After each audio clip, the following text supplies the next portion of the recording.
This week, I worked on a new chapter in the Life Makeover book that I've been doing with my friend in the Netherlands. This chapter was called Friends, Facts, and Faith. And Cheryl Richardson, who wrote the book, has lots of really amazing advice in there, even for now. I did this book 20 years ago, but honestly, I'm glad I'm doing it again because I'm trying new things and I need to refresh my memory about what it takes to step out and take a leap of faith into the unknown and try new things. So this time she talks about, and this is a direct quote, fear is a constant companion on the path of personal change. Cheryl Richardson. To create a great life, we must confront our fears on a regular basis because that's a normal part of the human experience.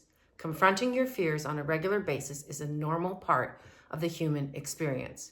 And I really like those quotes. I think she's just amazing now and as amazing now as she was back 20 years ago when I did this with a group of women who were all trying to find themselves in their 40s. And in that era, I developed my first writing skills and I developed and wrote a first book. And I learned a lot. I learned a lot about myself and I learned a lot about what I can do. And I confronted a lot of fears. And she says that fear is like a call to action. So if you're afraid of something, it's basically because you're getting ready to make another change.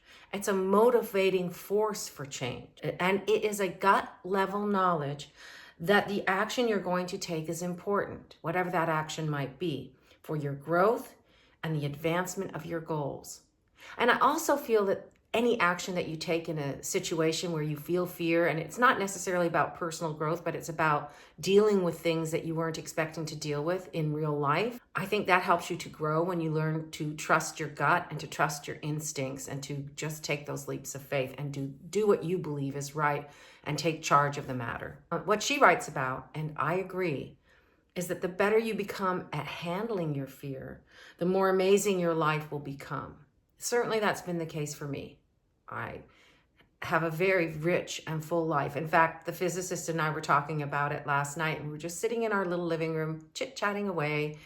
And he's like, did you ever think when we first met each other and we're all, falling in love that this would be where we ended up 40 plus years later?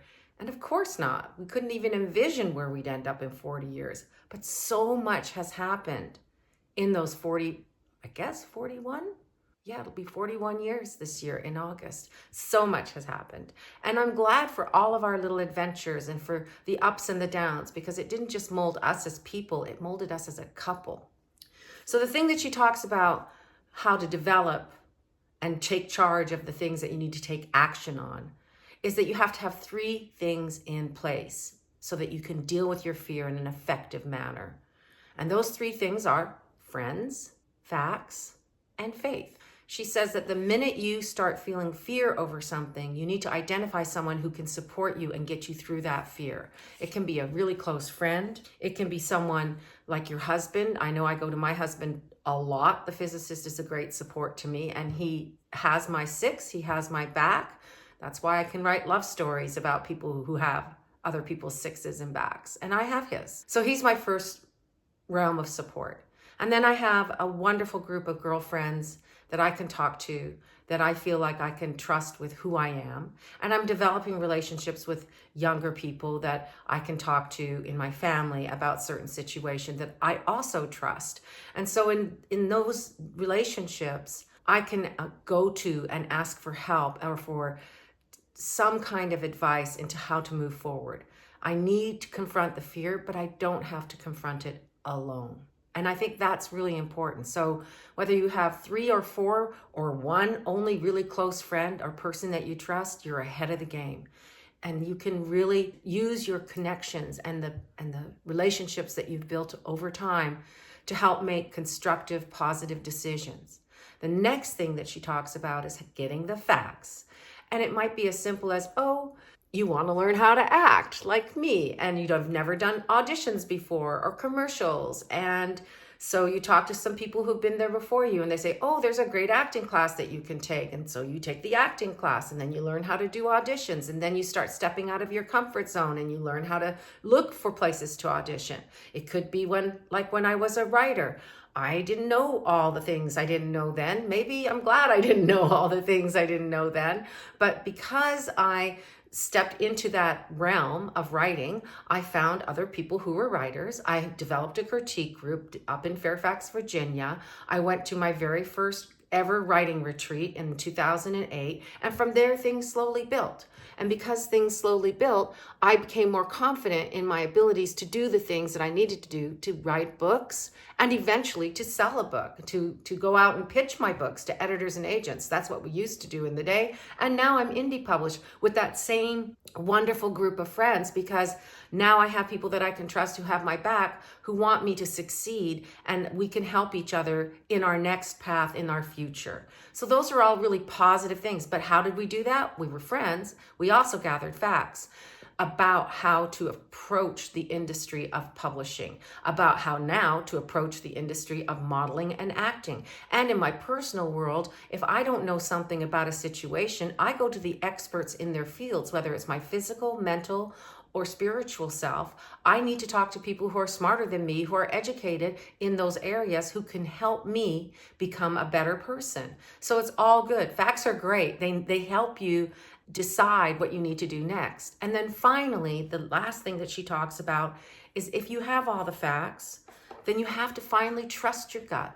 You have to have faith.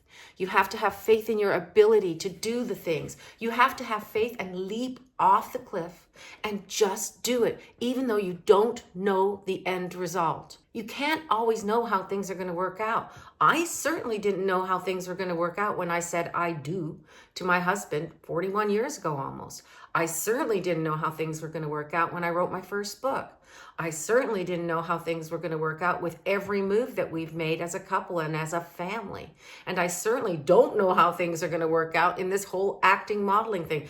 I thought I'd just go get some pictures made for a magazine or something, local rag. But this is a commercial industry here in Austin area. So I have decided I need to learn how to do it. Because if I'm going to do this, I at least need to know how to try to get hired to do something. So I think that's important, to take those leaps of faith and to just really trust your gut. And the more you do it, the more confidence you'll have in yourself, and the more you want to do it, and the more easy it becomes. Just becomes like a second nature to you. Like on the days that I have trouble figuring out what I want to write, I know that even if I sit down in my chair, and I have no idea what's coming next in the story, despite all my cute little outlines that I like to write and think that are going to be part of my story and end up falling off the wayside into the ditch somewhere about maybe a third of the way into the book. But nevertheless, I don't know what I'm going to write at a certain point. Then it's time to just do it. I have faith in my ability to play around with the words and eventually break through whatever it is I need to break through. I also have friends that I can contact and say, hey, I'm kind of stuck on this scene and I don't know what I'm doing, and I really need help with that. And now, even with the acting and modeling, I had to do an audition and I still don't quite understand how to do a long shot. But now I have a group of people in my acting class that I can ask questions of, and they can help me. And it turns out it's really not that big of a deal, according to the casting agent teaching this class, that I have a separate long shot that I can cut into. They just want to see what I look like. It doesn't have to be perfection. It just has to be done. And that's the other thing I've had to learn to let go of, is let go of everything being perfect. You can't know everything, and you can't have everything be perfect, or nothing will get done and you'll never go anywhere.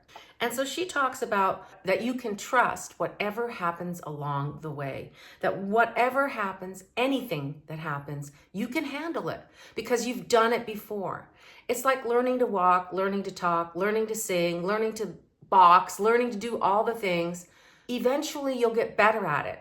And you'll learn more confidence. And if you're having trouble in any area of your life, you can go to someone and ask for help, whether it's a trusted friend, a partner, or an expert in the field.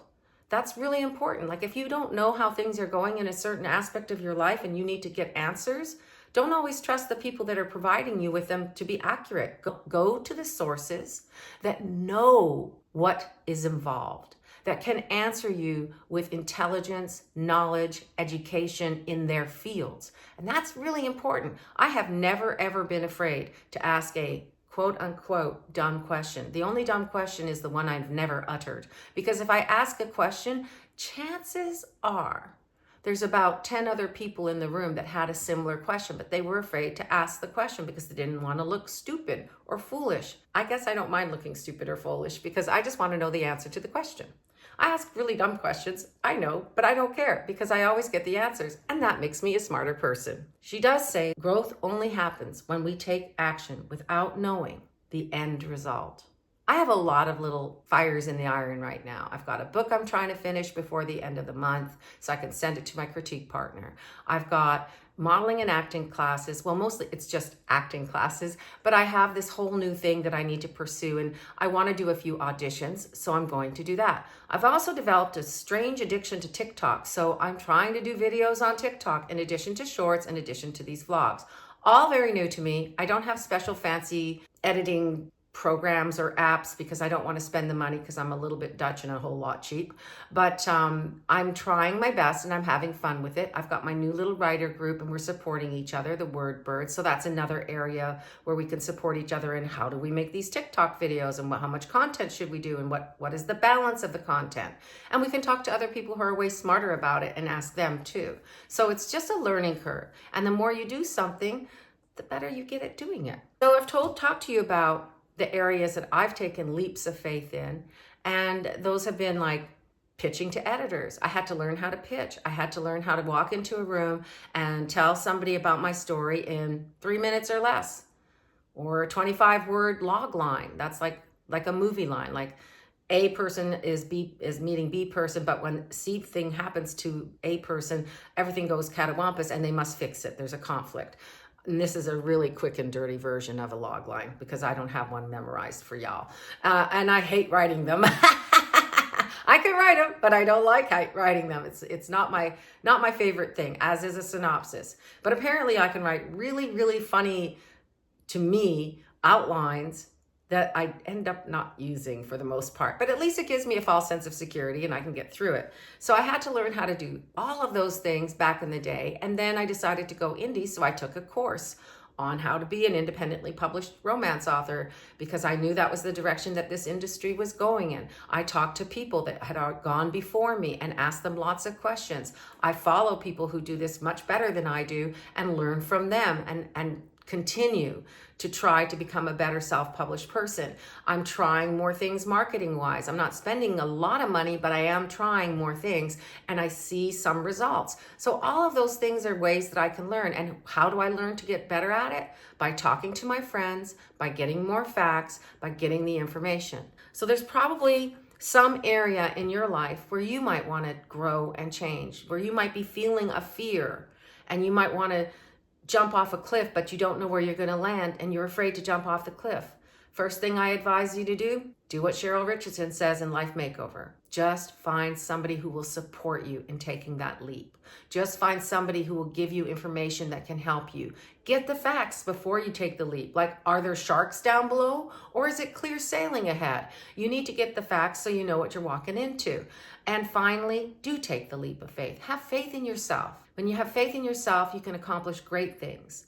And with everything that you do, you will become more confident and self-assured and self-reliant, and you will be able to do more things. And that doesn't mean you're going to become like the next biggest thing since sliced bread. I'm not trying to become like the next millionaire, billionaire, or whatever. I'm just trying to have fun and live a life well lived. I want to live my best life. And my best life means having fun, writing my books, trying new things like the acting, going and seeing my friends, getting to know my people better, making strong connections here, making strong connections with all my friends abroad and here in this country, and nurturing those relationships. And also having fun with the physicist, going and doing all of the things, and then also doing all of the things with my daughter and her guy, and just living life to the fullest. You only got one shot, peeps.